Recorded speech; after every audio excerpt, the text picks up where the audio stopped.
Them or Facebook is sharing the same sentiment as Kabebe Kazoze, who was saying it makes absolutely no sense for you to be famous and broke. And it would seem like this is the thing that is plaguing a lot of content creators, a lot of influencers, and a lot of personalities, online personalities in Kenya. As in, you are mad famous, everybody knows you, everybody's associating you with certain things, but the money is not reflecting what it should. And that is worrisome. And I feel like sometimes it's also the pressure, the expectation of how you're going to show up simply because you're well known in certain circles.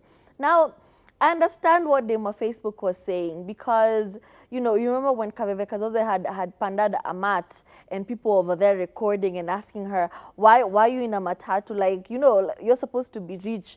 Did Sonko not give you money? And I'm just like, a matatu is not public transport. Is this not a means of transport from point A to point B?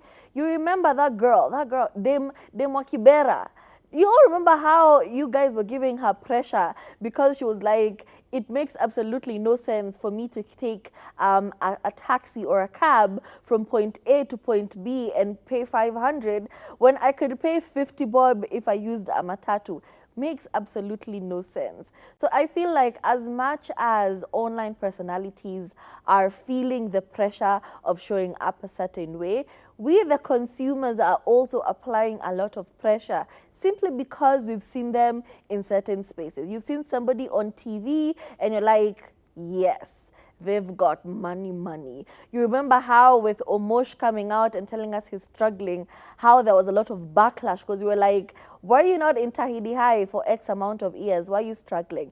Even Miss Morgan, same Tahidi High, when she said she was also struggling. We also have OJ, who also said he was struggling. So it kind of shows like there needs to be a way artists can get paid better, because it makes no sense for me to be part of a TV show for like 10 years and then I leave the show and I'm struggling to make ends meet.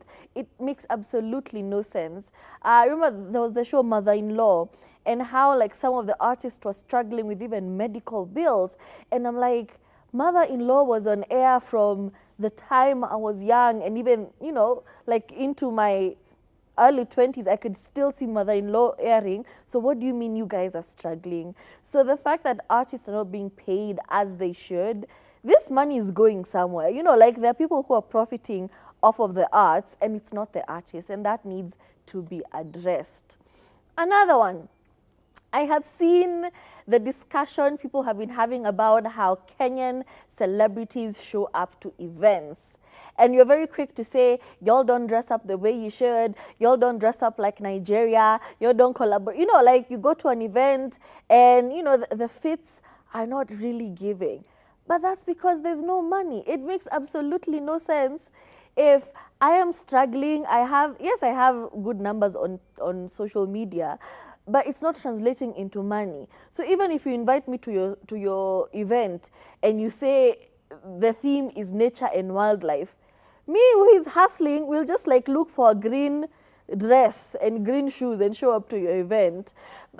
So I feel like this can only be solved if you guys start paying artists the way they should, content creators the way they should. Last weekend we had the event where content creators are coming up and forming an association to kind of be advocating for themselves. It's a very good move. So if you're a content creator, figure out a way to get into such spaces. Join the association. So that's your, you know, somebody calls you to post for me this picture, I will pay you 100 bob. For what? So artists, advocate for yourselves. Content creators, advocate for yourselves and stop receiving the bare minimum from brands. Yeah, and now you understand why, what's her name? She went to the AU to represent artists. Nikita Kering went to the AU to represent artists. Speaking about CMOs, the collective agencies that are supposed to be collecting money, collective management organizations. She was saying that these guys are taking, carrying people for children, you know, collecting money right, left, and center, benefiting from the hard work, sweat, blood, tears, prayers, and whatever else has gone into the creation of their content, only for them to get like peanuts, yeah? Because someone else is like, okay, I'll collect for you. I'll be the middleman, yeah? Calm down, I'll middleman for you. And they're collecting all the money. It's like, corruption is so deeply rooted in everything, in every organization. Unfortunately, in our country, specifically in our country, larger Africa, larger world, but like specifically in our country, it's so bad that you will notice that the people who are representing a certain group are over there with choppers, you know, big Land Cruisers, all the big cars, all the big houses, all the nice neighborhoods, but everyone under them is living in abject poverty. And absolutely, yes, Turi just made a very valid point about the pressure there is to be that number that you are on social media. It doesn't translate. I'm so sorry. And even social media itself, noticed how a lot of content creators, especially on TikTok, are consistently on live. Why do you think they're on live all day? It's because it's the only money making avenue on TikTok for Kenya, right? You don't make money from your posts. You don't, unlike when people say, oh, you post something and it got how many $1,000 because of the numbers. People don't get that here. It doesn't translate to Kenya. We do not get paid for the number of views on a video. You get paid for your live streams, and that's why people are just consistently on live streams huko usiku wakiitishana lions na dragons. Okay, understand that you have to find a loophole, otherwise you will never get paid in this country. And even advocacy, it costs money to get advocacy, right? It takes money, takes effort, takes time. Before the system is actually fully developed, it will take a lot of time. It will take a lot of mistakes being made as well. So I 100% still believe that it is very far from perfect. It is very far from the beginning, but we have to start somewhere. And unfortunately, yeah, some artists need to believe that this is how you roll. If you don't have money, you don't have money. You don't show up and act rich, and you have no money to actually be rich, you know.